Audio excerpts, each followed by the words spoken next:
Très chers téléspectateurs, une fois encore, bienvenue à notre troisième partie de ces messages que nous avons commencé autour des vérités à savoir sur COVID-19. Alors, ça c'est la troisième partie. Et dans la première partie, on a parlé de 5 vérités introductives, à savoir sur la création en général et la Terre en particulier. Et dans la deuxième partie, nous avons vu, où nous avons parlé autour des vérités, des 5 vérités spirituelles, encore 5, les 5 vérités spirituelles à savoir sur COVID-19, parce que nous ne voulons pas parler de COVID-19 scientifiquement parlant, étant des hommes spirituels. Alors, nous sommes en train de parler de COVID-19 spirituellement parlant. Il y a des vérités spirituelles liées à ce COVID-19. C'est pourquoi je vous conjure encore, si vous n'avez pas encore regardé la première partie, la deuxième partie de cette vidéo, que vous êtes tombé justement sur la troisième partie, qui est celle-ci. Alors, je vous conjure de regarder les 2 autres parties et ça vous permettra de comprendre mieux ce que nous sommes en train d'aborder dans ces messages ou dans cet exposé. Alors, aujourd'hui ou maintenant, je vais continuer et je vais au fait répondre à la question que je me suis posée moi-même, pensant que ça pourrait aussi être la question de mes téléspectateurs. Et la question était parce que d'abord, on s'était arrêté dans la 5e vérité dans la vidéo passée, dans la deuxième partie.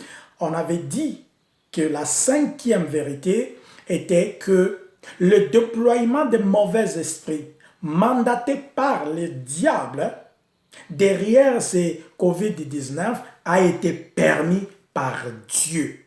C'est ce que nous avons vu dans la deuxième partie et c'est ce qui a conclu, en fait, c'est cette vérité qui a conclu la deuxième partie. Ce que le déploiement de mauvais esprits, parce que nous avons vu dans la 4e vérité que derrière ces COVID-19, derrière ce type de coronavirus, il y a les déploiements des mauvais esprits mandatés par les diables pour accomplir ces 3 objectifs dévastateurs. Ça, c'est la 4e vérité que nous avons vue dans la vidéo passée dans la deuxième partie. Je vous conjure de regarder, c'est très important. Alors, dans la 5e vérité, pour conclure ces vérités spirituelles, c'est là que nous avons vu que ce déploiement de mauvais esprits mandatés par les diables a été permis par Dieu. Alors, on s'était posé la question de savoir, mais pourquoi Dieu permettrait, pourquoi l'Esprit suprême permettrait qu'il y ait le déploiement de mauvais esprits mandatés par les diables pour tuer, pour voler la paix du monde, voler la paix de ses enfants, voler ou tuer l'économie des pays, tuer l'économie des nations, détruire beaucoup de choses, compliquer les choses. Pourquoi Dieu permettrait ça? Alors nous avons vu qu'il y a des raisons et c'est l'objectif de cette vidéo, de cette troisième partie. Nous allons répondre à la question de pourquoi. Pourquoi tout ce qui se passe maintenant? Pourquoi Dieu a permis tout ce qui se passe maintenant? Pourquoi les églises sont fermées? Tout est devenu compliqué. Il y a du monde qui n'ont plus la paix. L'économie des pays, de beaucoup de pays commence à être détruit, à être basculé. Pourquoi Dieu permettrait tout ça? Alors là, nous avons raisons. Il se peut qu'il y ait plusieurs raisons, il se peut qu'il y ait plusieurs que d'autres hommes de Dieu peuvent mentionner, peuvent en parler, peuvent aborder, mais j'ai découvert où il m'a été inspiré de nous parler que de ces 5 ou de ces 4 raisons.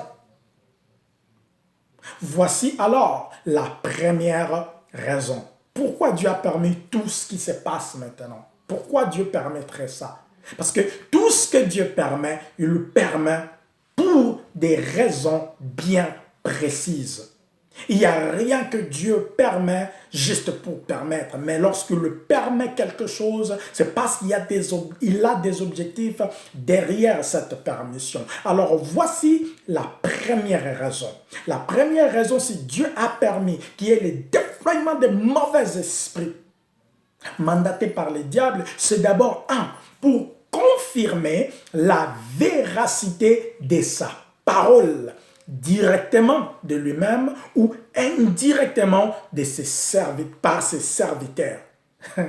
Oui, c'est pour qu'il y ait d'abord la confirmation de la véracité de sa parole. Sa parole est oui et amen. Sa parole ne change pas. Lorsque Dieu libère sa parole finit toujours par s'accomplir. La parole de Dieu ne peut pas rester ineffective. Lorsque Dieu libère sa parole, cette parole doit s'accomplir. C'est pourquoi il dit par son prophète Ésaïe, dans Ésaïe 55, le verset 11, que ma parole ne sort pas de ma bouche et retourne à moi sans effet, sans avoir accompli mes desseins, sans avoir accompli ma volonté. Vous voyez, ça dit que lorsque la parole de Dieu sort, elle sort pour produire des faits. C'est pour qu'il y ait là. Vous voyez, si vous lisez encore dans Matthieu, chapitre 24, le verset 35, je vais lire pour nous, le 25, il dit, le ciel et la terre passeront, mais mes paroles ne passeront point. Le ciel et la terre passeront, le ciel et la terre passeront, mais mes paroles ne passeront point. Et ici, dans ces textes, c'est dans ces textes aussi que Jésus parlait des événements qui arriveront lorsque la terre tend vers sa fin. Lorsque l'humanité tend vers sa fin, les événements qui indiquent cette expiration de la terre. Et là, Jésus arrive dans le verset 35, il dit, le ciel et la terre passeront, mais mes paroles ne passeront point. C'est pour dire que la parole de Dieu est oui et amen. La parole de Dieu est vraie. Et étant les enfants de Dieu ou le monde, ou si vous me suivez maintenant et que vous ne connaissez pas la parole de Dieu, vous n'avez pas encore embrassé la parole de Dieu, vous devez recevoir ça. La parole de Dieu, c'est une personne. La parole de Dieu s'est incarnée aussi à une personne qui s'appelle Jésus-Christ. En dehors de parole écrite de Dieu, la parole de Dieu s'est incarnée aussi à une personne qui s'appelle Jésus-Christ. Si vous recevez Jésus-Christ dans votre vie, c'est comme si vous recevez la parole. Pas c'est comme si vous recevez au fait la parole de Dieu. Et c'est cette parole qui fera en sorte que même si la terre passe, même si tout ce qui est sur cette terre passe, mais vous ne passerez jamais. Vous vivrez éternellement avec les créateurs des cieux et de la terre parce qu'il est éternel. Alléluia. Ça, j'aime. Donc, si Dieu a permis tout ce qui se passe, c'est pour confirmer la véracité de sa parole. La parole de Dieu, il y a aussi les paroles écrites de Dieu dans ses livres. Il y a aussi les paroles de Dieu écrites dans ses livres. La Bible, appelée la Bible, dans ses livres, appelée la Bible. Tout ce qui est ici n'est pas la parole de Dieu. Ça, je vais choquer quelques personnes. Oui, il y a les expériences des hommes qui ont marché avec Dieu, que Dieu peut se servir de ces expériences pour parler à son peuple. Mais il y a des paroles spécifiques que Dieu a libérées de sa bouche et qui a été écrites aussi, qui se retrouvent dans ce livre appelé la Bible. Et c'est cette parole que vous devez vous accrocher à ça. Marchez selon cette parole parce que cette parole change de vie. Cette parole donne la paix. Cette parole donne la joie. Si vous n'avez pas l'habitude de chercher à connaître la parole de Dieu, à savoir la parole de Dieu dans ce livre, lisez-les. Parce que dans ce livre, il y a même la parole du diable. Mais ce n'est pas de cette parole que je parle, mais de parole de Dieu. Donc, si Dieu a permis tous ces événements, nous devons savoir c'est pour la confirmation de la véracité de sa parole. Les hommes peuvent vous dire, les hommes peuvent vous promettre des choses, il se peut qu'ils changent. Mais Dieu, l'Esprit suprême, le Créateur, l'auteur de la terre, ne change, sa parole ne change jamais.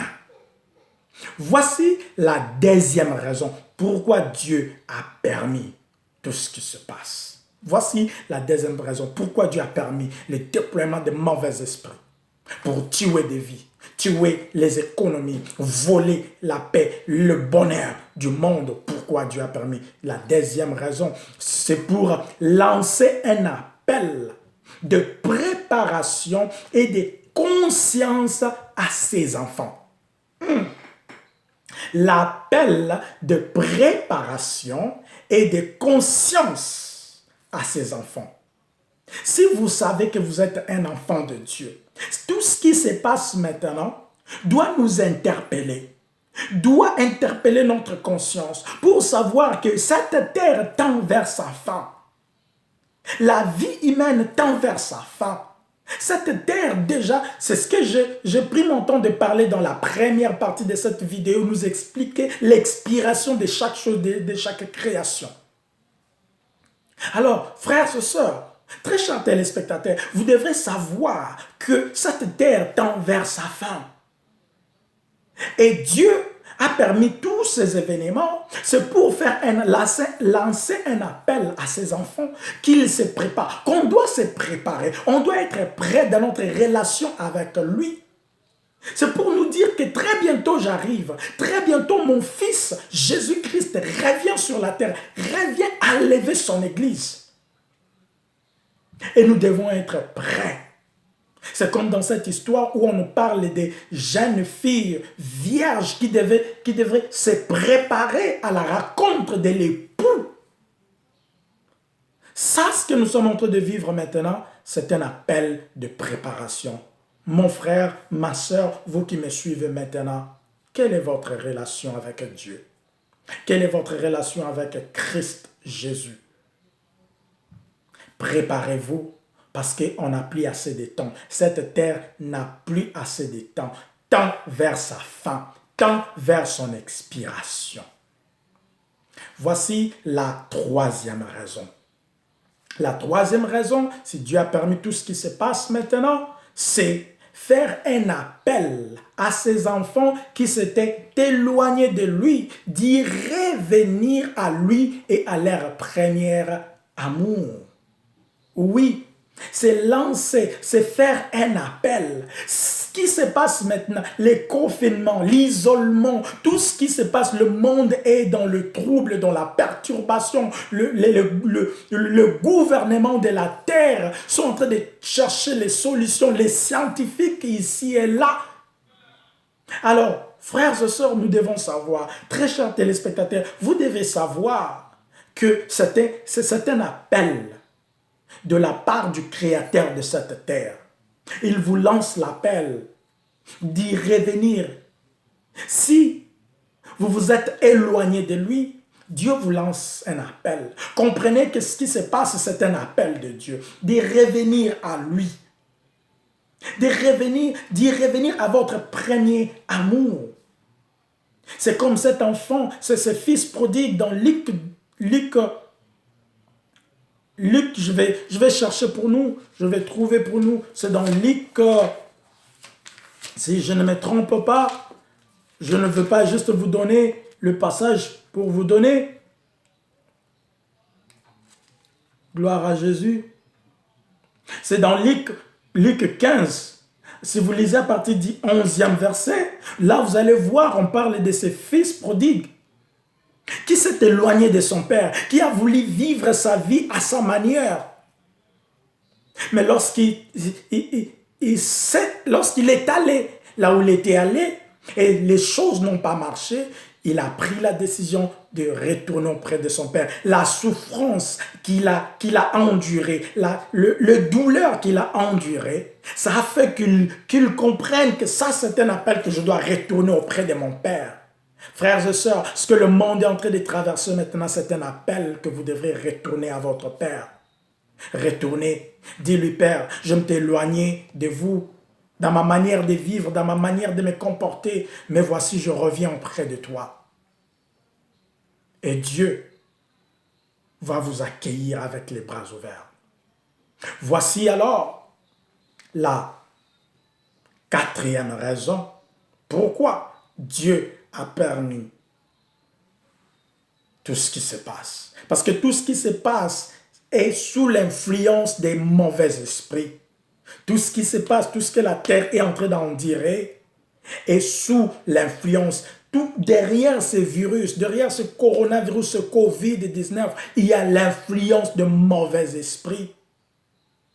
Si vous ignorez, je vous assure qu'il y a l'influence de mauvais esprits mandatés par le diable. Mais on s'est dit que Dieu a permis. Mais pourquoi Dieu a permis? La 4e raison, c'est créer une différence entre ceux qui servent Dieu et ceux qui ne le servent pas, ou ceux qui ne le servent pas dans la vérité.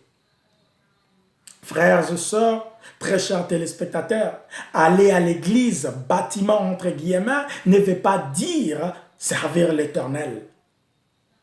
Aller chaque jour à l'église, bâtiment, ne veut pas dire vous servez l'Éternel. Vous êtes juste devant l'Éternel. Quelque part, dans les Saintes Écritures, Dieu dit, vous connaîtrez la différence entre ceux qui me servent et ceux qui ne me servent pas. C'est ces moments-ci, c'est dans des moments-ci qu'on connaît le vrai serviteur de Dieu, le vrai enfant de Dieu.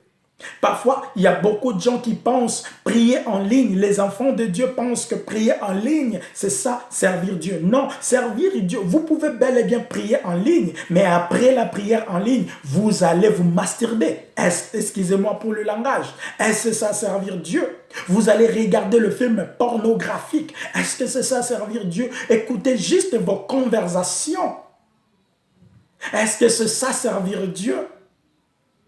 Je ne suis pas là pour juger qui que ce soit, mais je suis juste là pour nous interpeller.